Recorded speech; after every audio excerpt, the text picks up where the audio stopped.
Halo teman-teman, selamat datang di podcast Journey World. Dan pada kesempatan kali ini, kita akan membahas tema yang sangat relevan, yaitu mengenai bagaimana perekonomian pada tahun 2025 dan apa dampaknya terhadap kita. Dalam episode ini, saya akan mengulas bagaimana kondisi ekonomi global dan nasional dapat mempengaruhi keuangan pribadi kita. Jadi pastikan teman-teman mendengarkan sampai selesai. Sebelum lanjut, pastikan teman-teman telah menekan tombol like, subscribe, dan nyalakan lonceng notifikasi agar dapat menikmati konten-konten informatif seputar ekonomi dan keuangan pribadi. Mari kita mulai. Mari kita ulas lebih dalam mengenai gambaran ekonomi global untuk tahun 2025. Di tahun 2025 ini, ekonomi global diproyeksikan mengalami pertumbuhan sebesar 3,3% menurut laporan terbaru dari International Monetary Fund atau IMF. Angka ini menunjukkan pemulihan ekonomi yang lebih baik dibandingkan tahun sebelumnya, meskipun masih ada beberapa tantangan besar yang perlu dihadapi. Tantangan-tantangan tersebut, yang pertama adalah di mana Amerika Serikat masih menjadi penggerak utama dalam perekonomian global.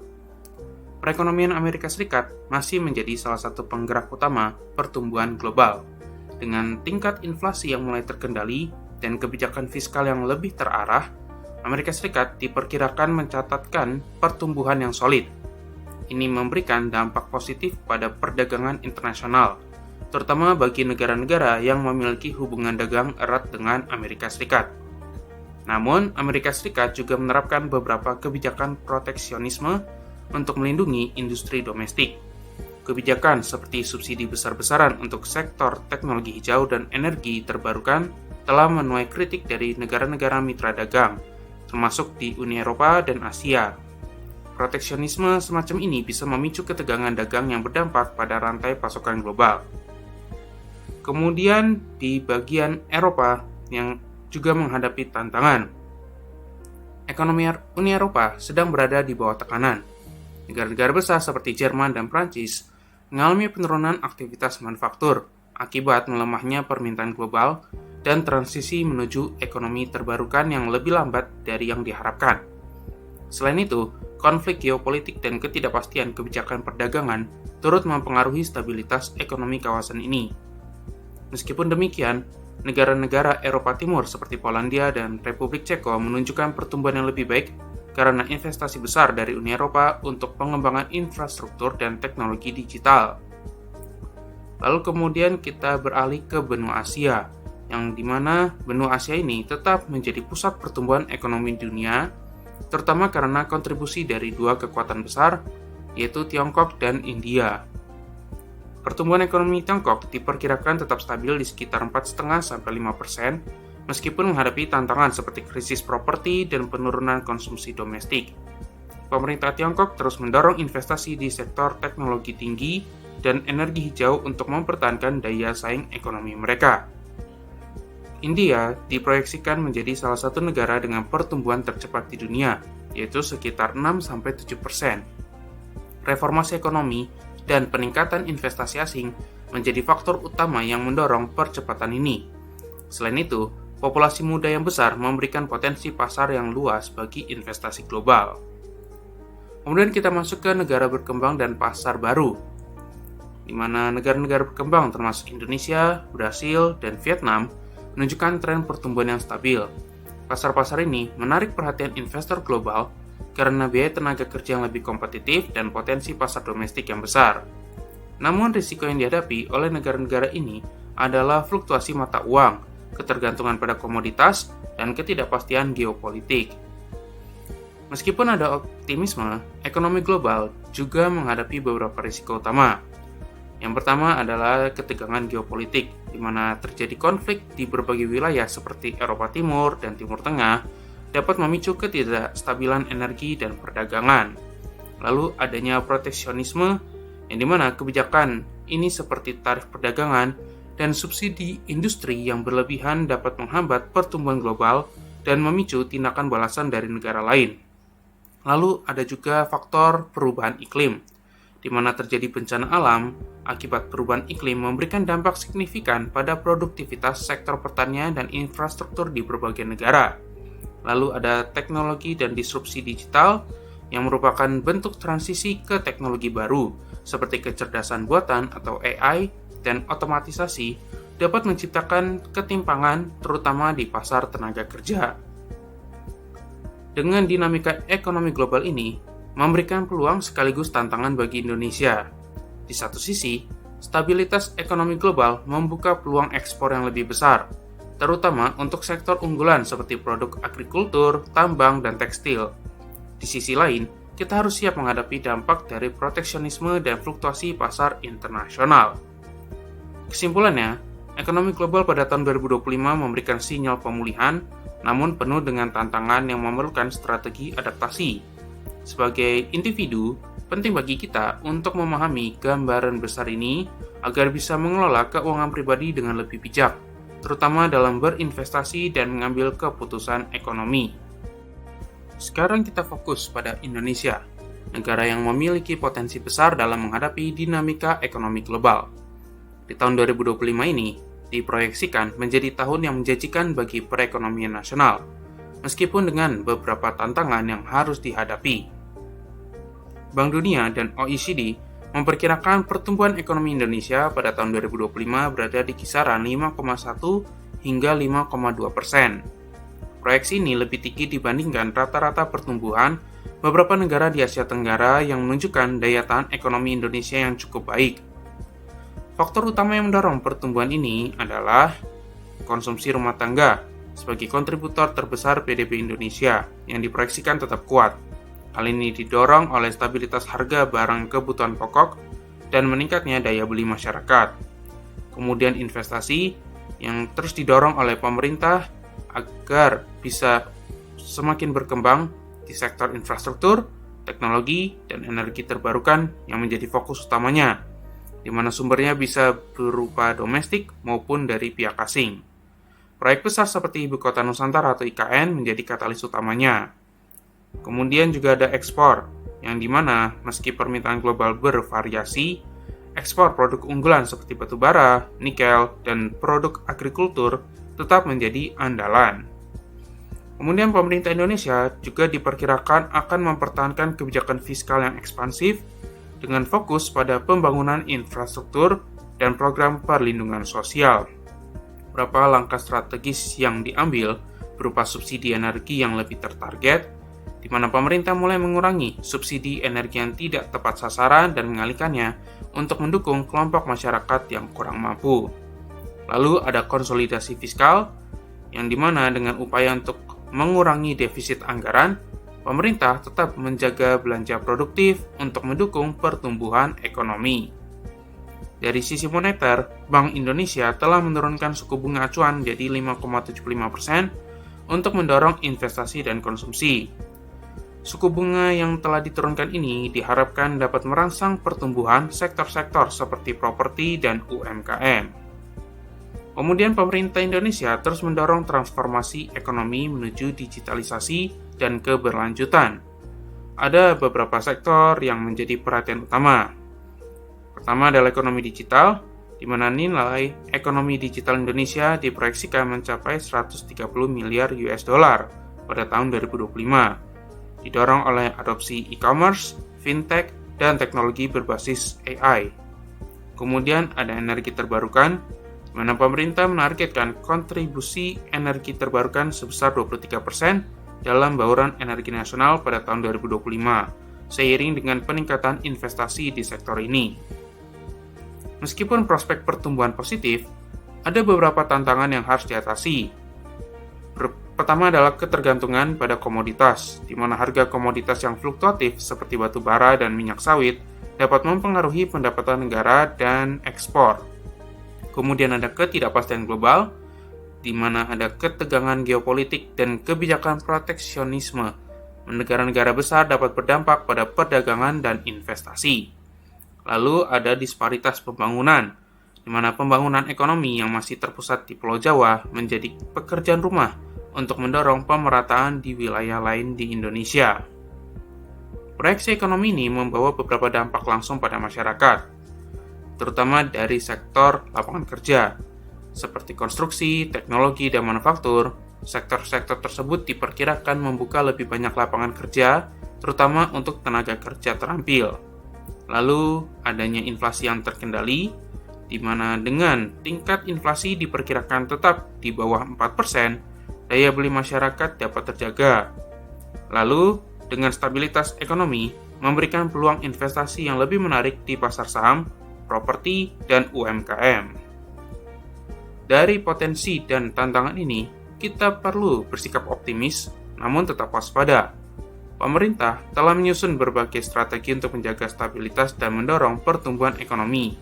Sebagai individu, kita juga harus aktif beradaptasi dengan peluang dan risiko yang ada, seperti memanfaatkan lapangan kerja baru, berinvestasi dengan bijak, dan mendukung transformasi ekonomi melalui partisipasi aktif di sektor digital.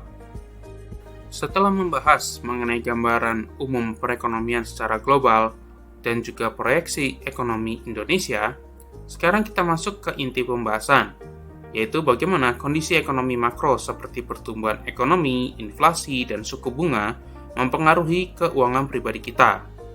Mungkin banyak dari kita yang merasa bahwa angka-angka makroekonomi seperti PDB atau inflasi hanya relevan bagi para ekonom atau pengusaha besar. Tapi sebenarnya angka-angka ini memiliki dampak langsung maupun tidak langsung pada kehidupan finansial kita sehari-hari. Salah satu cara ekonomi makro mempengaruhi keuangan pribadi adalah melalui peluang lapangan kerja dan tingkat pendapatan. Ketika ekonomi tumbuh dengan baik, perusahaan cenderung memperluas bisnis mereka. Ini menciptakan lebih banyak lapangan kerja dan menciptakan pendapatan yang terus meningkat.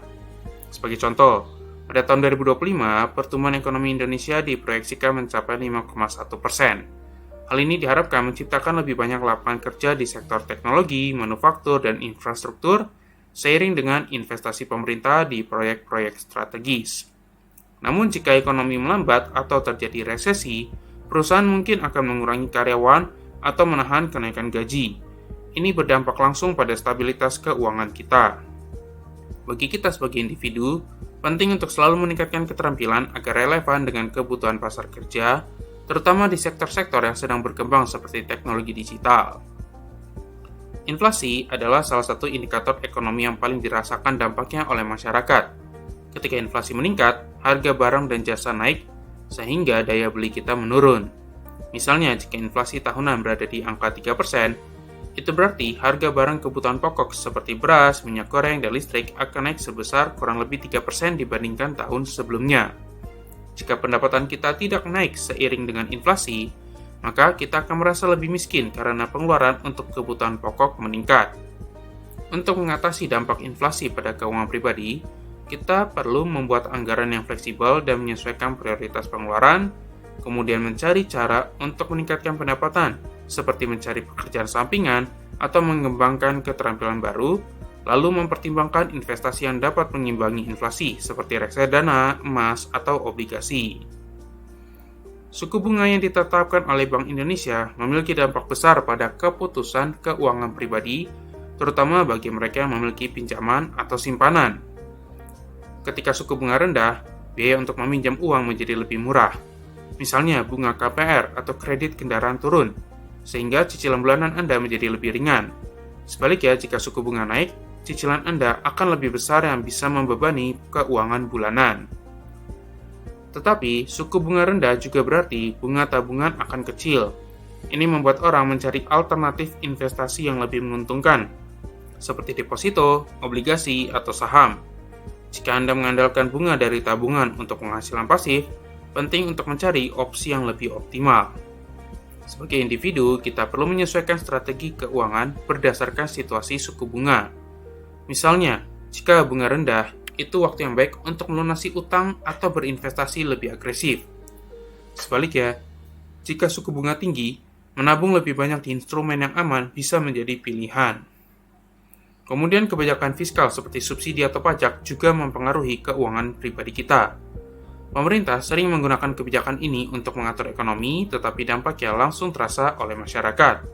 Sebagai contoh, jika pemerintah memberikan subsidi untuk bahan bakar atau listrik, biaya hidup kita bisa lebih rendah.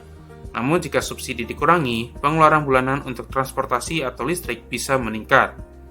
Lalu ada program seperti kartu prakerja atau bantuan langsung tunai membantu meringankan beban masyarakat berpenghasilan rendah, terutama di masa-masa sulit. Sebagai individu, kita perlu memanfaatkan kebijakan ini sebaik-baiknya, seperti mendaftar program pelatihan kerja atau menggunakan subsidi untuk kebutuhan prioritas.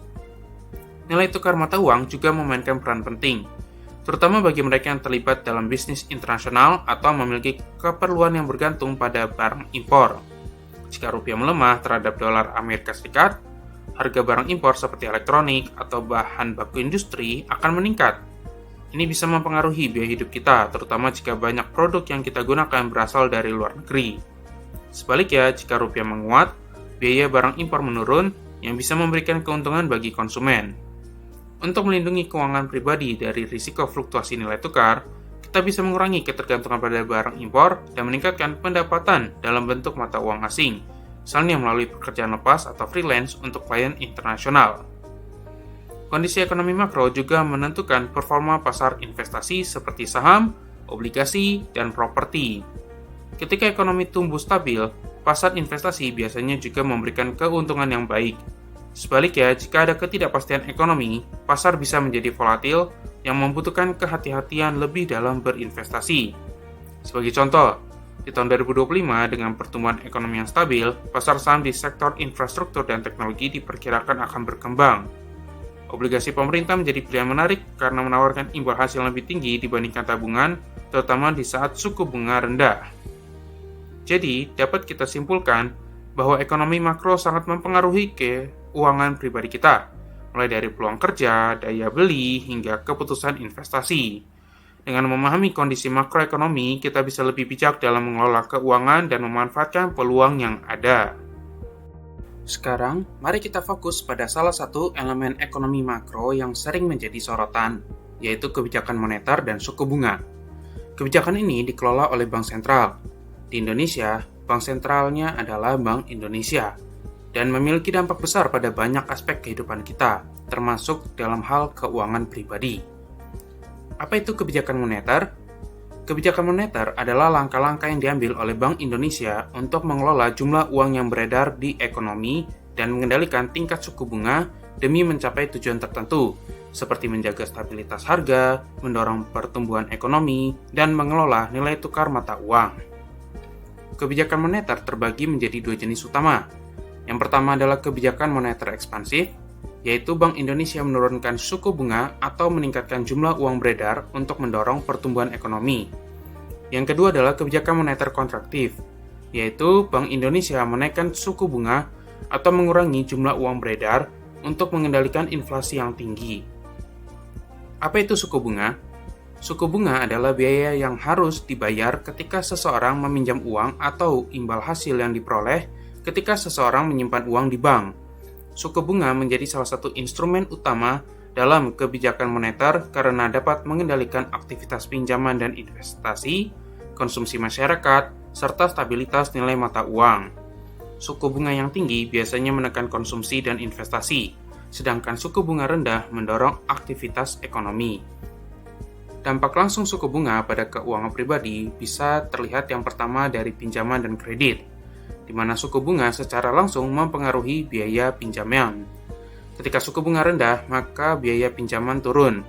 Hal ini membuat cicilan seperti kredit pemilikan rumah, kredit kendaraan, atau pinjaman pribadi menjadi lebih ringan.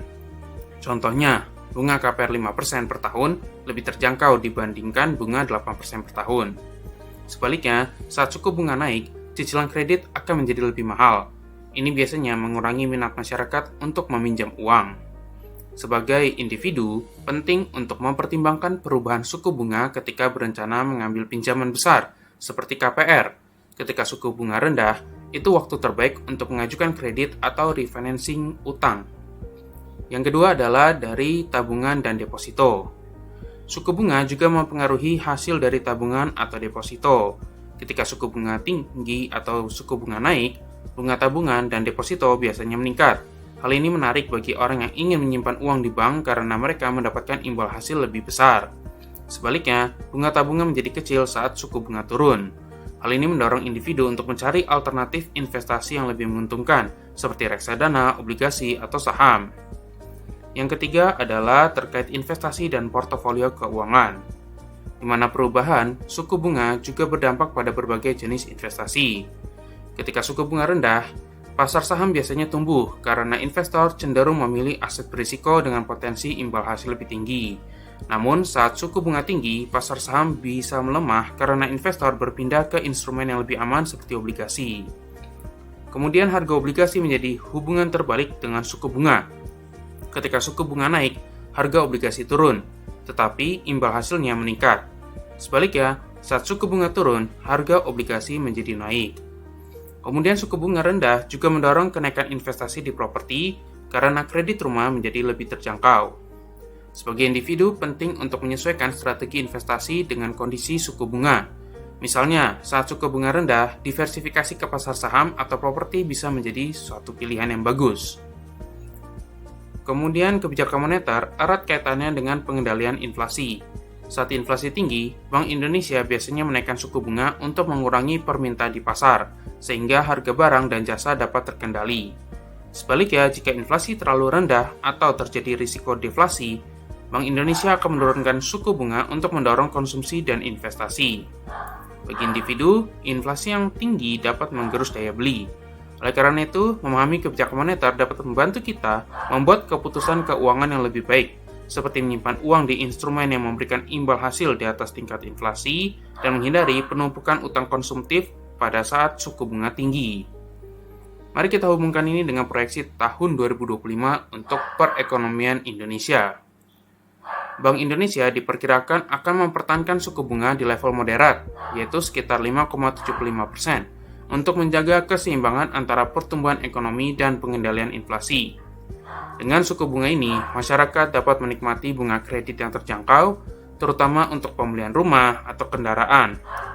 Namun, bunga tabungan dan deposito mungkin tidak terlalu menarik, sehingga investasi di sektor lain seperti saham dan obligasi menjadi pilihan utama. Kesimpulannya, kebijakan moneter dan suku bunga mempengaruhi hampir semua aspek keuangan pribadi kita. Sebagai individu, kita perlu memahami dinamika ini agar dapat mengambil langkah yang tepat, seperti memilih waktu yang baik untuk mengambil pinjaman, mengoptimalkan tabungan, atau menyesuaikan strategi investasi. Dengan begitu, kita dapat mengelola keuangan pribadi dengan lebih efektif, terlepas dari bagaimana kondisi ekonomi makro berubah. Kemudian, kita masuk ke salah satu topik yang paling menarik sekaligus krusial, yaitu mengenai risiko dan ketidakpastian ekonomi global. Di era globalisasi seperti saat ini, ekonomi satu negara sangat terhubung dengan negara lainnya. Ketidakpastian di tingkat global tidak hanya mempengaruhi kebijakan pemerintah, tetapi juga berdampak langsung pada keuangan pribadi kita. Apa saja risiko dan ketidakpastian ekonomi global? Ketidakpastian ekonomi global mencakup berbagai dinamika yang sulit diprediksi dan memiliki dampak luas, baik dalam jangka pendek maupun jangka panjang. Berikut adalah beberapa faktor utamanya. Pertama adalah ketegangan geopolitik. Ketegangan antar negara seperti konflik di wilayah strategis atau rivalitas perdagangan antara negara besar dapat menciptakan ketidakstabilan global. Contohnya seperti perang Rusia-Ukraina yang masih berlangsung mempengaruhi pasokan energi dan harga pangan global. Kemudian adanya ketegangan antara Amerika Serikat dan China, baik di bidang perdagangan maupun teknologi, berpotensi mengganggu rantai pasok global. Yang kedua adalah ketidakpastian kebijakan moneter global. Bank sentral dari negara-negara besar seperti Federal Reserve di Amerika Serikat atau European Central Bank memiliki peran besar dalam ekonomi dunia. Jika mereka menaikkan suku bunga secara agresif, seperti yang terjadi pada tahun 2022 sampai 2023, aliran modal dari negara berkembang ke negara maju dapat meningkat, yang melemahkan mata uang negara berkembang seperti rupiah. Yang ketiga adalah krisis energi dan komoditas.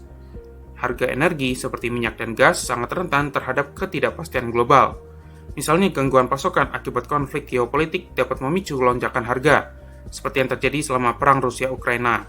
Kenaikan harga energi meningkatkan biaya produksi barang dan jasa yang pada akhirnya membebani konsumen. Yang keempat adalah perubahan iklim dan risiko lingkungan.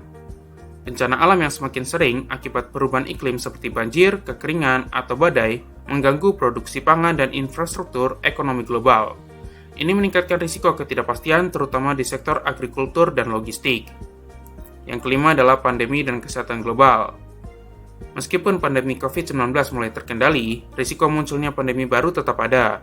Dampaknya tidak hanya pada kesehatan masyarakat, tetapi juga pada ekonomi, seperti yang terjadi selama lockdown global.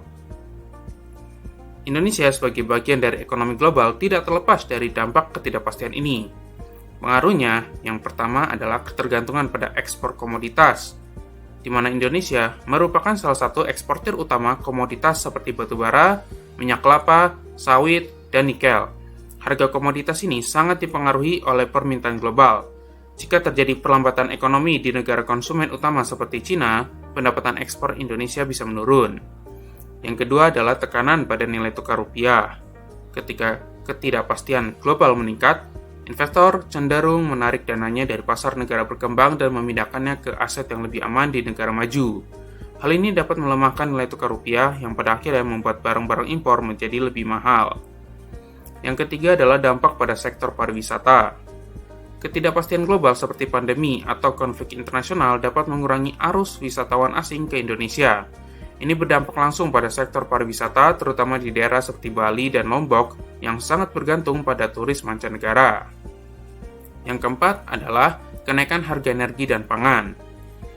Gangguan pasokan global dapat memicu kenaikan harga energi dan pangan yang akan membebani masyarakat Indonesia, terutama kelompok berpenghasilan rendah. Ketidakpastian global mempengaruhi keuangan pribadi kita dalam berbagai cara.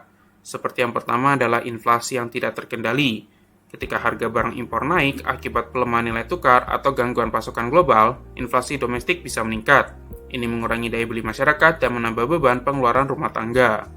Yang kedua adalah risiko pekerjaan, di mana perlambatan ekonomi global dapat mempengaruhi sektor-sektor yang terhubung dengan pasar internasional seperti manufaktur, ekspor, dan logistik.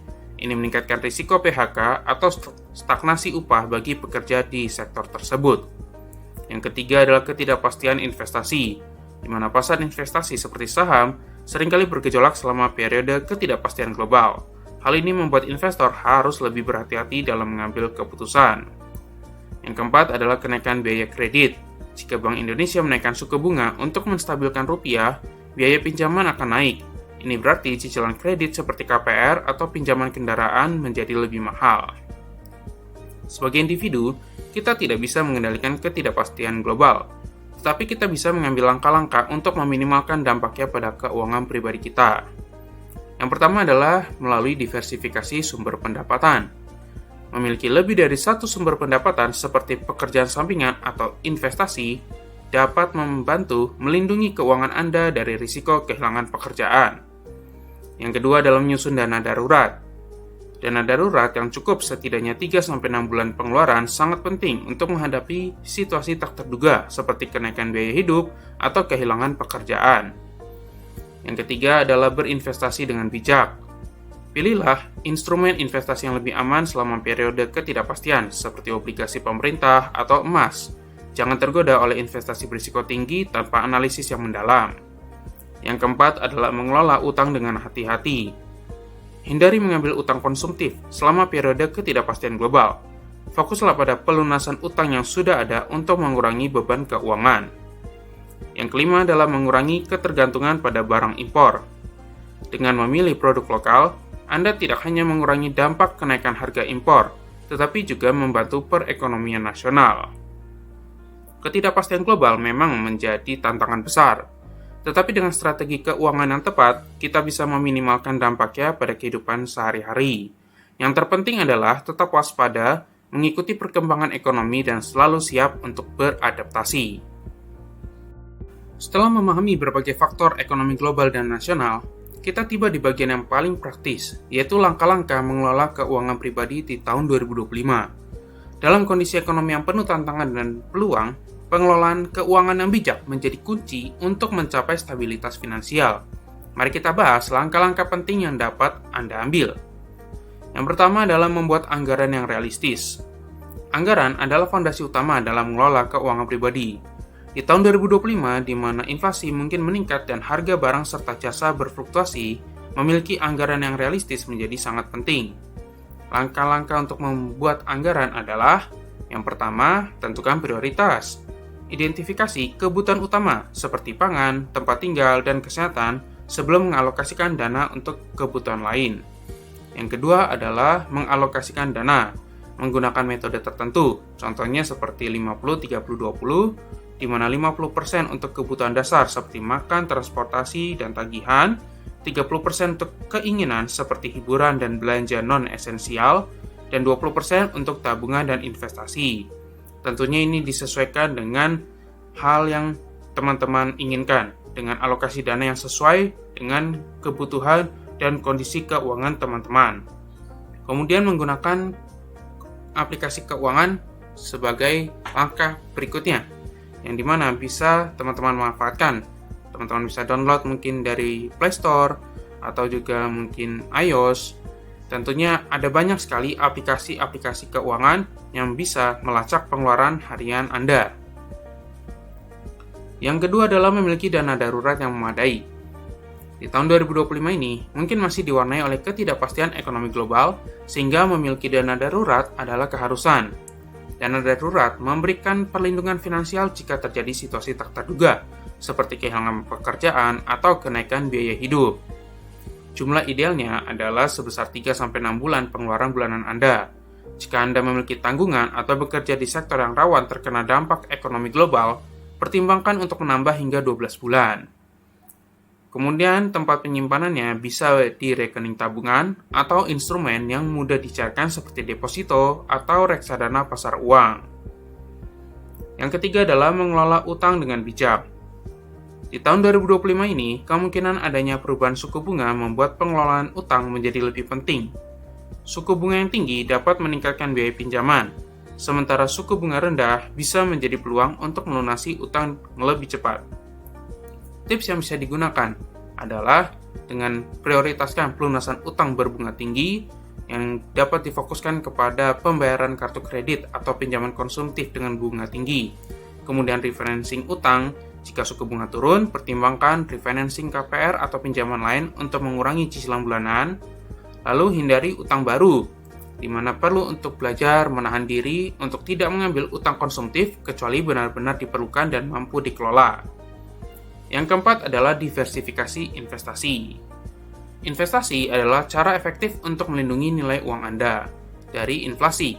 Namun dengan potensi ketidakpastian global di tahun 2025 ini, diversifikasi menjadi kunci untuk mengelola risiko, di mana pilihan investasi dapat berupa reksadana yang cocok untuk pemula, terutama reksadana pasar uang atau pendapatan tetap. Kemudian ada obligasi pemerintah yang cenderung aman dan menawarkan imbal hasil yang lebih tinggi dibandingkan tabungan seperti ORI atau SPN. Kemudian ada saham yang dapat digunakan untuk berinvestasi dengan memilih saham-saham blue chip untuk stabilitas, tetapi siapkan strategi diversifikasi ke sektor yang prospektif seperti teknologi atau energi terbarukan. Kemudian ada emas sebagai aset lindung nilai yang ideal selama ketidakpastian ekonomi. Dan juga ada properti, di mana investasi properti dapat menjadi opsi untuk jangka panjang, terutama jika suku bunga rendah. Yang kelima adalah menjaga pola hidup hemat dan sederhana.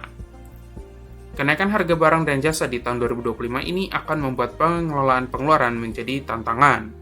Hidup hemat bukan berarti menahan diri dari segala kenikmatan, tetapi memprioritaskan kebutuhan esensial dan mengurangi pengeluaran yang tidak penting. Langkah-langkahnya, yang pertama adalah bandingkan harga sebelum belanja. Dapat menggunakan aplikasi dengan seperti e-commerce tertentu yang dapat memberikan diskon terbaik. Kemudian yang kedua adalah kurangi gaya hidup konsumtif dengan menghindari pembelian barang hanya karena tren atau diskon besar-besaran. Dan yang ketiga juga bisa dipertimbangkan adalah dengan masak di rumah, yang dapat mengurangi frekuensi makan di luar dan dapat memprioritaskan memasak sendiri. Kemudian yang keenam adalah menambah sumber pendapatan. Tahun 2025 ini membawa peluang besar dengan semakin berkembangnya teknologi dan ekonomi digital. Menambah sumber pendapatan dapat membantu meningkatkan stabilitas keuangan Anda. Ada beberapa langkah atau beberapa cara yang dapat digunakan untuk menambah penghasilan. Yang pertama adalah dengan freelance, yaitu mencari pekerjaan paruh waktu atau proyek lepas di bidang yang sesuai dengan keahlian Anda. Kemudian ada bisnis online dengan memanfaatkan e-commerce untuk menjual produk atau jasa, atau juga dengan passive income dengan menginvestasikan dana di aset seperti saham, dividen, atau properti yang menghasilkan pendapatan pasif. Ketujuh adalah mengasah literasi keuangan. Dengan kondisi ekonomi yang dinamis, pemahaman yang baik tentang keuangan pribadi adalah aset berharga. Tahun 2025 menjadi momentum untuk meningkatkan literasi keuangan Anda. Mungkin bisa dengan membaca buku-buku seperti The Intelligent Investor karya Benjamin Graham atau Rich Dad Poor Dad karya Robert Kiyosaki. Bisa juga melalui podcast yang dapat didengar melalui media sosial seperti YouTube atau Spotify. Kemudian ada kelas online dengan mengikuti kursus keuangan di platform-platform yang tersedia di internet. Kemudian yang ke-8 adalah melindungi keuangan dengan asuransi. Asuransi adalah bagian penting dari perencanaan keuangan pribadi. Di tahun 2025, risiko kesehatan atau kerugian mendadak dapat menimbulkan beban besar tanpa perlindungan yang memadai. Jenis asuransi yang penting adalah asuransi kesehatan, yang dimana perlu dipastikan untuk memiliki asuransi yang mencakup kebutuhan dasar dan rawat inap. Kemudian asuransi jiwa. Jika memiliki tanggungan, asuransi jiwa dapat melindungi keluarga Anda dari risiko keuangan. Lalu asuransi properti untuk melindungi aset seperti rumah dari risiko bencana alam atau kebakaran. Kesembilan adalah memonitor keuangan secara berkala. Mengelola keuangan adalah proses berkelanjutan. Di tengah dinamika ekonomi tahun 2025 ini, penting untuk memantau keuangan Anda secara berkala. Tips monitoring adalah, pertama, meninjau anggaran bulanan untuk memastikan pengeluaran sesuai rencana. Yang kedua, evaluasi portofolio investasi setidaknya setiap kuartal. Dan yang ketiga adalah perbarui tujuan keuangan sesuai dengan perubahan situasi pribadi atau ekonomi. Mengelola keuangan pribadi tahun 2025 membutuhkan disiplin, pengetahuan, dan adaptasi terhadap kondisi ekonomi yang berubah. Dengan langkah-langkah ini, Anda dapat melindungi diri dari risiko sekaligus memanfaatkan peluang untuk mencapai stabilitas dan pertumbuhan keuangan. Kesimpulan dari pembahasan yang sudah dibicarakan secara panjang lebar adalah bahwa perekonomian tahun 2025 ini membawa peluang sekaligus tantangan. Dengan perencanaan keuangan yang baik, kita dapat memanfaatkan peluang dan meminimalkan risiko. Terima kasih telah mendengarkan podcast Journey Wealth sampai pada titik ini. Jangan lupa untuk subscribe dan bagikan episode ini dengan teman-teman Anda. Sampai jumpa di episode berikutnya.